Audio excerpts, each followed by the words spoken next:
All right, Invincible season 3 has unfortunately ended, Yep. but there's just so much to talk about. I honestly think, just to be blunt right now, that this is the best superhero season we've got in any superhero show ever. I mean, at least so far. So far, I wouldn't say ever.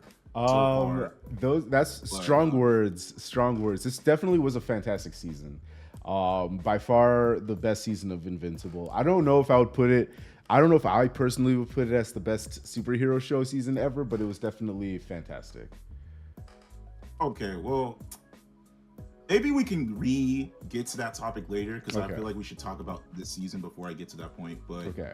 I guess we'll just start with the general impressions, and then I'll kind of weave into why I believe it's the best season we've gotten for any superhero show. But Okay. I guess general impressions, what you thought about the season. I mean, obviously we consider it the best season ever. Yeah. I mean, the best season of Invincible Invincible, season. Yeah. but Invincible season. But just in general, what made you come to that conclusion? Well, I think that the plot and the storytelling of this season was definitely much more interesting than previous seasons. Hmm. I loved the whole Allen and Omni Man subplot that they kind of delved Hmm. into. We get to see a little bit of Nolan's turmoil as he's wrestling with what he's done and who he's becoming and stuff like that, and like whether or not he should give into the emotions and the empathy that he developed while playing a human on Earth. And then Hmm. also seeing Invincible, seeing Mark back on Earth, kind of finally start to deal with some stuff in a way that just was much more interesting. I think that getting rid of his relationship with Amber and like going into this relationship with Eve, it was Hmm. I thought it was much better. I thought it was much more interesting having both of them kind of, with familiar with each other, coming from the same place, entering into that relationship together. So the annoyance of the Amber Mark relationship was kind of improved on in this season with Sure. Mark and Eve. Um, and yeah, I think ultimately the character arc of Mark in this season was the most satisfying because at the beginning Hmm. and like throughout the whole journey up to the beginning of season 3, Mark is always, and even like really throughout season 3, but like Mark is always dealing with this issue of having to hold back his power because he is concerned with not taking life no matter what, and it doesn't really matter. He's not really taking into consideration the danger of the villains that he's facing. Hmm. He kind of is holding this ideal of not not killing to such a height that it ultimately is endangering everyone else around him. And Hmm. so we see that part of his character get challenged a lot because like the beginning of season 1 he's coming off of the whole Angstrom Levy thing. He thinks that he kills Angstrom Levy at the end of season 2, so he's kind of like wrestling with the, oh, I killed somebody even though the person was going to kill everybody that I love, but I still I feel bad about killing him. And then we go through that and we end up at the conquest fight, and that Yes. conquest fight was kind of like the wake up Mark moment. It was like, hey, Yeah, exactly. you're gonna have to make that decision because like you are put in this position where you have to uh contend with these individuals who have this level of power, and it's up to you whether or not you're going to allow them to hurt other people or not. And I think he finally was able to grow up a little bit throughout the over the course of this season. So that's part of those are some of the reasons why I really loved this season. Oh my god, man! I just want to explore that because, like, with we see in superhero shows this Hmm. whole should a superhero kill or not be killed, and what I love about that is that when he had that talk with Cecil, right, where he's like, "You are the guy who saves lives or be a hero, but you can't be both." To me, that was such a powerful statement because it's Hmm. like they really did it. And what I love about this season, because again, like I said, we see this in every superhero show, but it feels authentic. It Hmm. feels organic. Yeah. It doesn't feel preachy. Like for example, when Oliver, his brother, he's now in this whole conundrum. Him being like, "Yo, man, why don't we just kill him?" And then it's like, it's complicated. That no, it's simple. Like, can we not just kill him? And it makes sense that a kid will have a simplistic mindset like that. However, when you're a teenager like Mark, it's hard.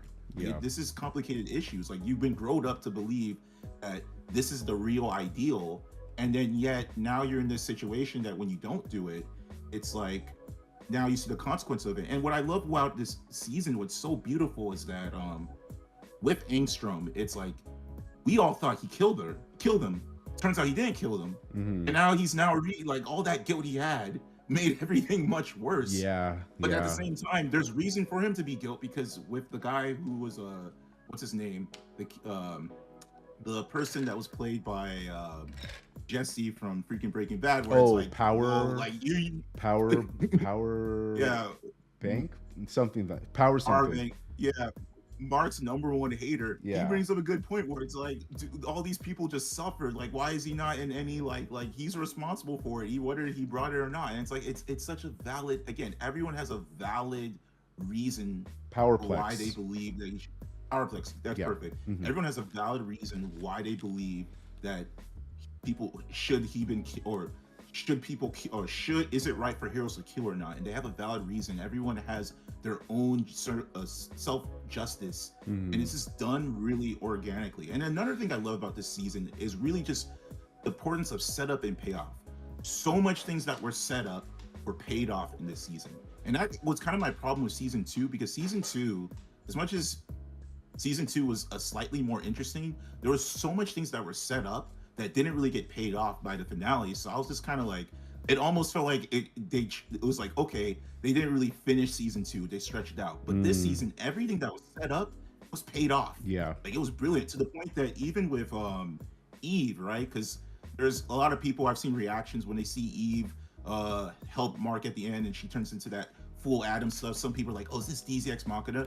If you watch the Eve special, you would have known that was set up. They've shown something like that, where she goes through that experience, that she had a traumatic experience, and that's part of her powers, and that's the reason why it's not like she can't just easily fix people, but then when she's in that state, she can fix people. So they set that up, and then they paid it off later. So it was just, this is what I mean, that this is like one of the best like superhero shows, when it's just like you have perfect setup and payoff, you have a perfect internal conflict with the character identity, and you see how he changes and transforms, and you get the reason why everyone feels the way they feel. You feel the organic. And Mark's character arc is not just the greatest character arc I've seen in this season, but also I want to put in another character who had an amazing character arc, which is dang it, now I'm forgetting the explosive guy. Powerplex. I'm trying to remember his name. Oh, not Powerplex. Oh, Rex. I'm talking about Rex, there we go, exactly. Rex had an amazing character arc. Like, that was a great character arc for him. Like, no, for sure. Rex was this ignoring, obnoxious, douche character, kind of like how Sokka was like in season 1 of Avatar: The Last Airbender, or at least the first few episodes of Avatar: The Last Airbender, and then he just becomes one of the most likable characters, and it's just, it feels earned too. And that's the thing, everything feels earned. It doesn't feel like I'm being forced. It doesn't feel like I'm being like, oh, this is that character moment where he grows up. It's like, this feels genuine. And yeah, man, it's just, oh my God. But to explore that, I actually do want to talk more about that whole, should superheroes kill or not be killed? I know we've had this discussion before. What's your whole opinion about this? So here's the thing, like, that conversation is very much centered around Batman usually, because he's the one who like famously has his no kill rule. And you have other characters like Daredevil and stuff that like also have a no kill rule. But I do feel like there's a difference when you're talking about, when you're comparing a character like Invincible to a character like Batman or Daredevil. Because like a lot of the villains that Batman is up against or Daredevil is up against, they're not people who like, if you let them go, the world is at stake. But like with Mark, if you let like Conquest go, like he's just gonna kill everyone. Like it's kind of like Zod with Superman. At the end of Man of Steel, it's like you have this like all-powerful being whose mission and goal is to like destroy the entire planet. it's like, and there's not a prison that is able to hold them. It's not like you can rely on the justice system for some of these villains. At a certain point, if you have the ability to end that threat, it is probably your responsibility to end that threat.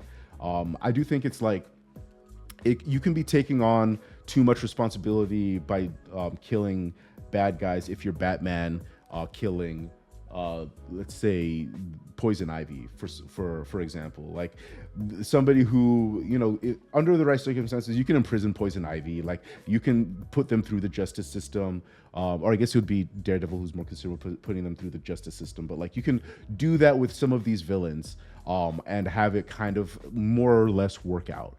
But for some villains, like you're not putting Zod through the justice system. You're not putting Conquest or Anissa through the justice system in the world of Invincible. So it is Mark's responsibility, I would say, to kind of do that judge, jury, and executioner role. For sure, but I do think Conquest, you know, if he was in the prison system, it would help because, you know, he was just saying he was just lonely, you know, he just needed a friend. You know? That whole speech had me scared for Mark in that moment. I know too, but I loved it, and that was so beautiful. That's one thing I want to bring up with Invincible because it's like I just came back from watching like Dragon Ball Daima. I was very disappointed with it. Okay. And Invincible. And when I finished this finale of Invincible, because it's like first we get literally the war between Invincibles, and that seemed like that could be a finale, but they were like, no, we're not going to give you that. We're going to give you even more of a finale. But at the same time, they did it in a way that didn't feel like it was too packed. I feel like, again, it was set up because we knew from season 2 he had to do this mission where the Viltrumites were going to come. So it's like, what happens? And it makes sense that they come after that. But besides that whole point, the fights. What I love about it is it feels like I'm not here looking at the fights like super hype, like, oh shit. I'm more like, oh shit, like I'm scared. Like I'm worried. I'm like, oh man, I hope this person doesn't get hurt. Absolutely. I kind of like that because it's a more authentic or more human way, adult way of looking at it. And I kind of look at it like this show is kind of like an adult version of Dragon Ball Z, where it's like, instead of when we see people get punched, it's not like, oh, he got punched and bruised. It's like, no, literally, we see bones coming out. We see tears and stuff. This looks gruesome and worried. And one beautiful moment within the Conquest fight was when he's fighting Conquest, and Conquest is like, anger's not what makes us like get stronger. Like he revealed that it's not this whole Dragon Ball Z, oh, you make me mad, I'm gonna get punched. It's not anger, it's motivation. So it's kind of a different form of it, which is very, very beautiful. But that's one thing I really appreciate about this show, that it's like they have a very mature view on these things, and we're not, and that whole Conquest experience, I was uncomfortable, like very, very screwly uncomfortable, but it was in a good way, not uncomfortable where it's like, oh, this is like, they're trying to be disturbing. It's like, no, this is scary. This is like I'm heart, like, dude, Oliver, shut up, you're gonna get yourself killed if you keep doing this. Like it's that kind of level, and I appreciate that. Like that's something I don't get from any superhero show, like generally speaking. But yeah, that's something that I really want to acknowledge and appreciate, the level that they put in those the level they put that in their fights. And at least the animation, as much as I don't like the animation most of the time, at least the final episode they did the whole anime thing where it's like, all right, we're gonna all our animators go crazy, get all the rotating camera and stuff and everything, and it was well made and stuff. And Conquest, I don't know, I love it was cool to see that we got, you know, was it Jeffrey Dean Morgan? Yeah, Jeffrey Dean Morgan did a great job. Glenn got his get back on Negan. Exactly. So. That's what I was about to say. It was perfect, man. Yeah, it was great. It was great. Yeah, man. I just for him to be a one-off character, or at least I don't think he's a one-off.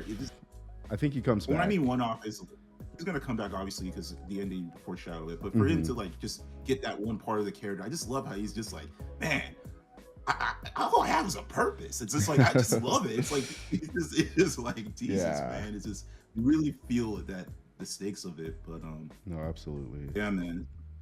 Absolutely. But, no, it was so well done. I think there's so much. There's so many interesting things about these characters. One of the other characters that I thought was done so well in this season was Cecil, because we got his backstory. Yes, and honestly, for me, I don't think Cecil did anything wrong. I think I'm a Yeah. Cecil.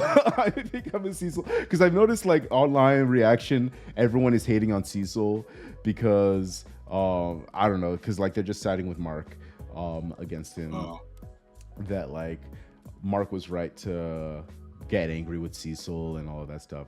I I'm yeah. curious. Sorry to interrupt you about this, but I'm curious because OC, you and I are older, and I wonder if these people are younger, Maybe. and maybe that could be a perspective because like Maybe. as I Yeah. get older, it's like I agree a lot with Cecil, where it's like, yeah, Yeah. dude, you gotta let these ideals, da da da da da da da Right. da. Versus Right. when I was younger, I'd be like, man, that's screwed up, da da da da da da da da. So it's like I I can see wonder if that. that plays a role to that.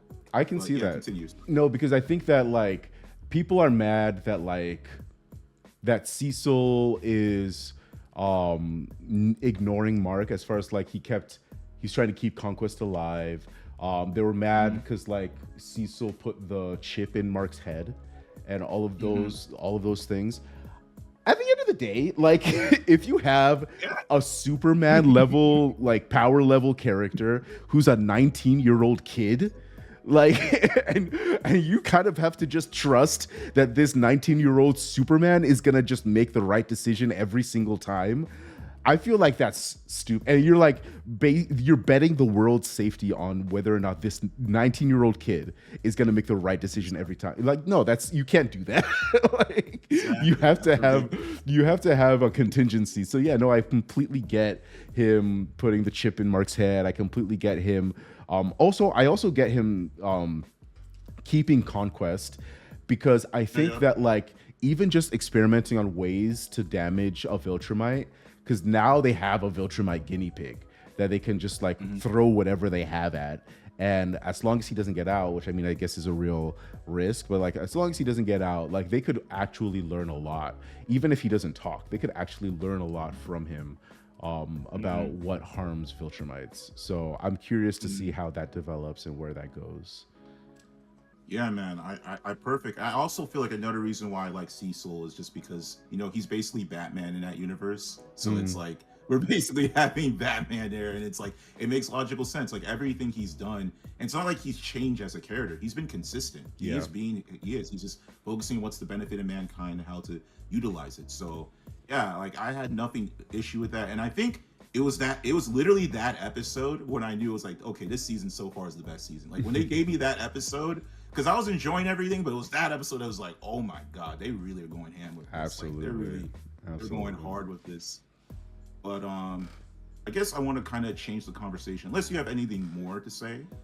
No, not now. Yeah, Okay, okay. So I guess I want to change this conversation back to why I believe this is the best season of any superhero show. But for sure. you seem to not fully be committed to this. So what is hesitating you? What I'm curious, what series would you arguably say are better than this season for a superhero show? I'm curious. Well, the first thing that comes to mind right now is Penguin, the first season of Penguin. And then also right now I'm rewatching Daredevil, the original Daredevil show. I would probably put maybe season 1 of Daredevil over this. Because Okay, this is yeah, interesting. season 1 of Daredevil is so well done. Season 2 is also really good. I'm like rewatching it because I haven't started watching Daredevil Born Again yet, so I'm like Oh, rewatching the original. prepare yourself, man. I'm in the middle of season 3, so I'm almost done. But like, yeah, season 1 of Daredevil I would probably put above this season of Invincible. I would probably put the first season um of Penguin above this season of Invincible, and then I don't know about maybe some other shows. We're talking like strictly superhero shows. Yeah, strictly superhero shows. I'm not saying the best season of all series. Right, Just right. superheroes. Yeah, that's the genre. Yeah. Um, you might be able to argue like maybe X-Men animated series, but I don't know if I would go X-Men that far. 97? That could be I okay, so Yeah. I guess before how do you want me? Do you want me to start with the contenders or before I try to at least at least I guess rebuttal to some of what you said. You can start Which with one do you want me to your say? own perspective. Like, why do you think it's like top? I guess so. First of all, with Penguin, I wouldn't consider it a superhero show. I do think it's a good series overall, Okay. but I wouldn't consider it a superhero show. Um, as far as Daredevil, that's very interesting because I have to rewatch season one again. Mhm. I will say this. I'm just gonna spoil it right now. These seasons of the Netflix one are so far better than what we've gotten from the Disney. I'm just gonna tell you that right now. But Oh, who dang. knows? That could just be my opinion. I'm Interesting. kind of disappointed with Daredevil. Interesting. I Okay. my only I don't know. To be fair, this is challenging because we are comparing season one versus season three. So you Hmm. can almost make an argument that what I'm about to say is because there's been setup and there's just a more satisfying payoff. I just feel like, and the reason why I think that Invincible season three again is the best superhero season is that they took the thing that we're familiar in superhero shows and they really challenged it in a way that was genuine, organic, and you really feel the stakes. Because I feel like a lot of superhero shows, like even with Daredevil, right? Like sometimes we don't really see them break the limits. You know, it's like, for example, I never really felt like I was that scared that Daredevil's gonna die. You know what I'm saying? Like I feel Mm. like Daredevil, oh, he's gonna survive. But Mark, there's moments where I really believed he was like, I know it's invincible. He can, of course he's gonna survive. But Yeah. they really made me like, holy shit, like he could be destroyed. It's over. Or he's gonna lose this person. He's gonna lose that person. You know what I'm saying? Hmm. They really challenge, like we're really seeing stakes beyond that we've never seen in a superhero show, and the way it's done in a gruesome way, it really feels disturbing. It's not like these little, oh, he gets these little cut scratches. It's like, no, these are like bones crushing out. We're seeing gruesome stuff. We're seeing like, and I feel like that adds to the series as well as it plays a lot with the themes of like, yes, this sucks. People are dying from what's going on. It isn't Yeah. just, oh, they were injured or I lost my friend. So they really do that in a very, very I think they do in a way that's not too, again, preachy, because sometimes I feel like even with Daredevil, I do remember there's one scene, and don't get it twisted, I love his performance, the Kingpin, but he's like talking about, like, I think he's in the car and he's talking about like the Bible, and he's like, there's this one verse in the Bible, blah blah blah blah blah, Yeah. which Yeah. I Yeah. think is a cool scene, but I also feel like the way it comes across, sometimes it feels like it's like, okay, it doesn't feel genuine. It feels more like this would be a cool scene for him to say. Like it's gonna be that Yeah. cool moment. Okay. Sometimes it feels like it's a cool moment as opposed to like organically this follows up through versus this season. I never felt like it was like this is gonna be that cool moment where it's like that moment. It's like no, this is organically going through. And even with the scene with what's it called? With Conquest when he's talking to loneliness, that was actually added. That was not even in the comic books. They add that in to give it more Yeah. layers. I feel like that was even a genuine where it's like, it actually would make sense for this guy who's like very, very into killing and stuff to maybe look at Mark, see why everyone's pissed off. Like he's kind of he through the whole fight, he's wondering like, dude, I don't know why they're so crazy about you guys. Like, Mm. why we need to destroy Earth? Why you guys are pissing him off? And then as he's fighting, he's seeing all these things. He's like, oh dang, he has all these people. You know what? I'm lonely. Like shit. Like you got all these people. You got a girl helping you. I'm just this guy who just gets stuff. Like you kind of it feels organic. Yeah. And the only other seasons of superhero shows that I put on top, like I would put Young Justice season one. That's a good season. I think Mm. that's a really competent season. I would put Batman the Animated Series season one was also a very good thing. It fleshed things out and all that stuff. I would put let's see, the Justice League Unlimited season one was also a top one. Like that one was really good, well built stories. Spectacular Spider-Man season two, even though it ended on a cliffhanger, that was also a great one. Like when I compare it to like all There's those one more that I thought shows, of too. Heroes season one. Season one of Hero season one, Heroes. Yeah, that's some of the best TV in my opinion. Is season one of Heroes. So okay, yeah, I would definitely put that up there too. But yeah, go ahead. yeah.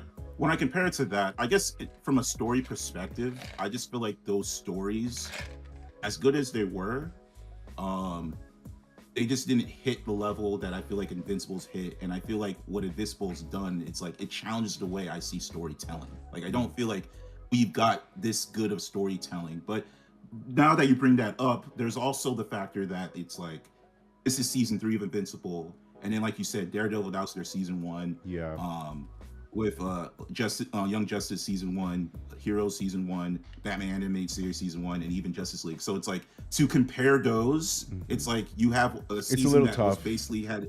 Yeah, it's really hard to say that. You know what I'm saying? So that's a fair point. And if I were to compare those season 1s with Invincible season 1, I might arguably be like, you know what? See, Invincible season 1 was fun, but it's not as great as these ones. So that is a fair compare, or at least it's a valid point to bring up. So I'm glad you brought that up. Yeah, I think no, this is definitely in the discussion as far as like top superhero shows, you know, period. I'm so happy with how they've kind of developed the story after, I think, and we were kind of both a little let down by season 2. It wasn't necessarily as great as what we were expecting, especially after the long wait that we had. And they had, I think, that mid-season break too. That kind of just like, I think we were both like, what are we doing here? Exactly, it was stupid. Yeah. So they definitely came back and they knocked it out of the park with season 3. So I'm super satisfied with how things turned out. Yeah. The best part is season 4 is going to come out next year, so we don't have to wait too long either. So I'm really happy about this. Same. Definitely happy about it. Yeah. Any other last minute thoughts? Man. No, I'm glad I'm able to talk about it with you. I feel like for a while I was like the only one who's catching up on this series. I'm like, Jesus, this is like one of the best shows in television right now, and no one else is watching it. Yeah, we got to get back on the page with some of the other Imagine Blue members for some of our shared media. But yeah, we've been kind of like spread out, which is, you know, got its perks. But yeah, no, it was good to talk about this for sure and flesh out the ideas. For sure, man. Let us know in the comments what you thought about this season. And also tell us what you think is the best superhero season, because again, I there's so much I've watched and there's so much I don't know, and you know, there could be some underground show that I didn't even think about was a good superhero season, you know. The Cape. So bring that also in the comments. Yeah, exactly. Cape, if anybody gets that reference, Flash. Maybe the Flash had the best superhero season, you know. Yeah, maybe. But okay, sounds good. Yeah, definitely let us know in the comments down below, and we will see you guys later. Peace.